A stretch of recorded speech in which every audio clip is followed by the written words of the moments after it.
What procedure specifically have you developed for track setters? I can answer that question. Our track setting is actually done by Alberta Forestry and Park. So we own the BR-180 track machine and the equipment. They operate it.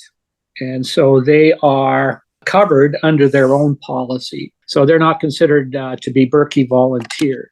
If we are aiding in some fashion, like snow farming, then those volunteers will be covered under our policy. What not-for-profit industries with paid staff and unpaid volunteers would be exempt from WCB? That's a tough one. I'm just looking in my little regulations here, and there is about 4.5 pages of exempt industries here.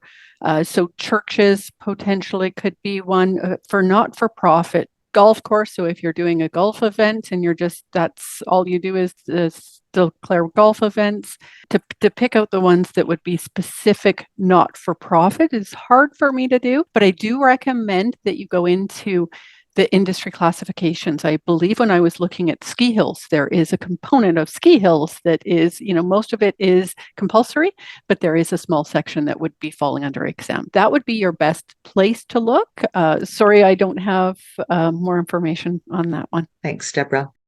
Secondly, for OHS rules, would volunteers be considered workers if a not-for-profit has less than 4 paid employees, but a number of volunteers?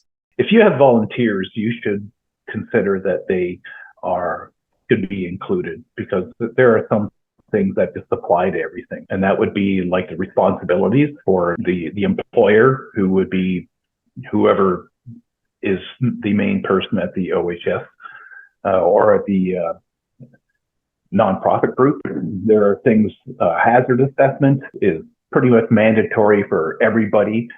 People need to know what the hazards of their job are, whether they're minor or major, those sorts of things. First aid, emergency response, all those things apply to every workplace, whether they are volunteer or paid. What are the safety requirements for volunteers who don't work set shifts or at a location? For context, this is related to volunteers with an animal rescue, volunteering from home 24/7 for a period of time.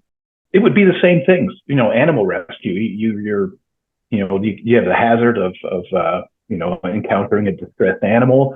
You have exposure to biological hazards. What happens, are you working alone when you're going to deal with a distressed animal? All those things are covered under Alberta OHS, and you can't ignore those things. Earlier on, I could have mentioned that it was a moral and ethical responsibility to look after your volunteers. Well, your volunteers are valuable, and you don't want them to get injured when they're doing good work. So take every precaution that you possibly can and work with your volunteers. Okay, you're doing this. What would you do to protect yourself from getting hurt? And then talk to them and come up with a plan to do those things. I can't say that there isn't much that doesn't apply. I mean, Health and Safety Committee probably doesn't apply. Noise may not apply if you're not being exposed to noise in the workplace in the excess of 85 decibels.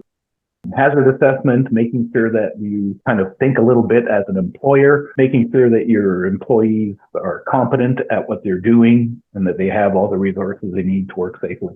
What is the right balance of creating, the mother of all safety binders that no one's going to look at, just enough safety? What advice can you kind of share with nonprofits who are on the line here, knowing that we have a variety of sizes of organizations that are with us today? And who's going to sit down and read 240 page of safety manual? That's a fair question. We really should be doing that. The board of directors should be doing that, as well as we have our chiefs. Hopefully we'll do that as well. We do make awareness at our orientation. So if there's a specific area that you're working in, let's take, for instance, food stations. So we have all of those people in a room, and there are people that are going to go out in a convoy truck and they're going to be setting up a stove, and they're going to be heating Gatorade and water, and they're going to be serving it to the skiers. And so they're